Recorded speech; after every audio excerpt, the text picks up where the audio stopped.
នៅក្នុងឱកាសបុណ្យកាន់បិណ្ឌប្រជុំបិណ្ឌកាលពីថ្ងៃទី23ខែកញ្ញាឆ្នាំ2011គណៈប្រតិភូរបស់អគ្គស្នងការដ្ឋាននគរបាលជាតិដឹកនាំដោយឯកឧត្តមនាយឧត្តមសេនីយ៍នីតសវឿនអគ្គស្នងការនគរបាលជាតិអមដំណើរដោយឯកឧត្តមឧត្តមសេនីយ៍ឯកអគ្គស្នងការរងនិងអស់លោកនាយនគរបាលជាតិជាច្រើនរូបទៀត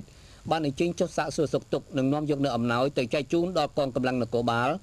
និងកងយុទ្ធពលខេមរៈភូមិន្ទប្រចាំសមរភូមិទិសទី3ពិធីនេះក៏មានការអញ្ជើញចូលរួមពីសំណាក់ឯកឧត្តមពេជ្រសុខិនអភិបាលខេត្តឧត្តរមានជ័យផងដែរនៅក្នុងឱកាសនោះឯកឧត្តមឧត្តមសេនីយ៍ឯកឈិនច័ន្ទពណ៌អគ្គមេបញ្ជាការរងកងយុទ្ធពលខេមរៈភូមិន្ទនិងជាមេបញ្ជាការគណៈបញ្ជាការឯកភាពសមរភូមិទិសទី3បានសម្ដែងនូវក្តីរំភើបរីករាយចំពោះប្រតិភូរបស់អគ្គស្នងការដ្ឋាននគរបាលជាតិដែលបានអញ្ជើញចុះមកសាកសួរសុខទុក្ខនិងនាំយកនៅអំណោយយ៉ាងច្រើនមកប្រគល់ជូនដល់កងយុទ្ធពលខេមរៈភូមិន្ទដែលកំពុងឈរជើងនៅជួរមុខព្រំដែនការពារបូរណភាពទឹកដីទាំងនេះបញ្ជាក់ឲ្យឃើញពីភាពស្និទ្ធស្នាលនិងសាមគ្គីភាពដ៏ល្អរវាងកងកម្លាំងនគរបាលជាតិជាមួយនឹងកងយុទ្ធពលខេមរៈភូមិន្ទអំណោយដែលឯកឧត្តមនាយឧត្តមសេនីយ៍នីតសវឿនយកទៅប្រគល់ជូននាពេលនោះមានថវិកាចំនួន10លានរៀលទឹកក្រូច100កេសទឹកផ្លែឈើ100កេសមី86កេសធំត្រីខ90កេសធំទឹកស៊ីអ៊ូ600ដបទឹកត្រី500ដបត្រីចំហុយ500គីឡូក្រាមសាច់ជ្រូកជាង700គីឡូក្រាមបន្លែ5តោនដោយឡែកឯកឧត្តមឧបនាយករដ្ឋមន្ត្រីសខេងរដ្ឋមន្ត្រីក្រសួងមហាផ្ទៃក៏បានឧបត្ថម្ភនៅថវិកាចំនួន10លានរៀលផងដែរ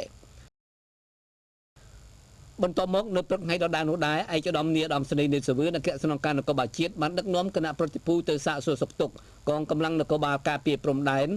ទិសភូមិភាគទី4នៅទីបញ្ជាការវីរៈសេនាតូចលេខ702និងទិសប្រាសាទតាមាន់នៅខេត្តឧត្តរមានជ័យ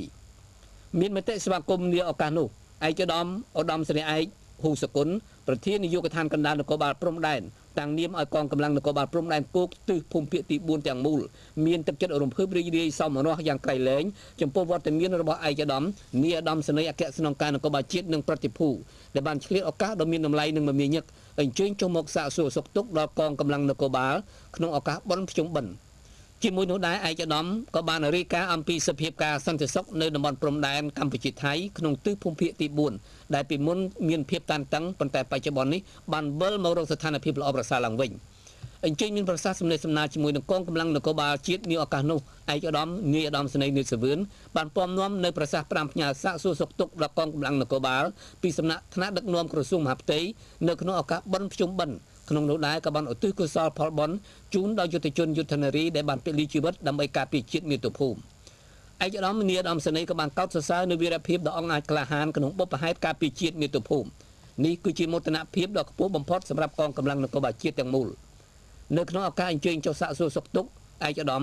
នាយឧត្តមសេនីយ៍ក៏បានឧបត្ថម្ភនៅថវិកានិងគ្រឿងឧបភោគបរិភោគក្នុងនោះមានថវិកាចំនួន3លានរៀលជូនដល់ទីបញ្ជាការស្រាលនគរបាលនាយកដ្ឋានបេតិកភណ្ឌ2លានរៀលស្នងការដ្ឋាននគរបាលខេត្តព្រះវិហារ5លានរៀលស្នងការដ្ឋាននគរបាលខេត្តឧត្តរមានជ័យ5លានរៀលនិងប្រគល់ថវិកាដល់អង្គភាពវីរៈសេនាតូចទាំង5ក្នុងមួយវីរៈចំនួន5លានរៀលកម្លាំងនគរបាលក្នុងម្នាក់ទទួលបាន20000រៀលព្រមទាំងឧបត្ថម្ភទឹកក្រូច100កេសទឹកផ្លែឈើ100កេសមី90កេសធំត្រីខ90កេសធំទឹកស៊ីអ៊ឺ600ដបទឹកត្រី500ដបត្រីចំហុយ500គីឡូក្រាមសាច់ជ្រូកជាង1តោនបន្លែ5តោននិងនំអន្សមចំនួន1000នំក្នុងនោះដែរឯកឧត្តមឧបនាយករដ្ឋមន្ត្រីសខេងក៏បានឧបត្ថម្ភនៅថវិកាចំនួន20លានរៀលដល់វីរៈសេនាតូចទាំង5ផងដែរ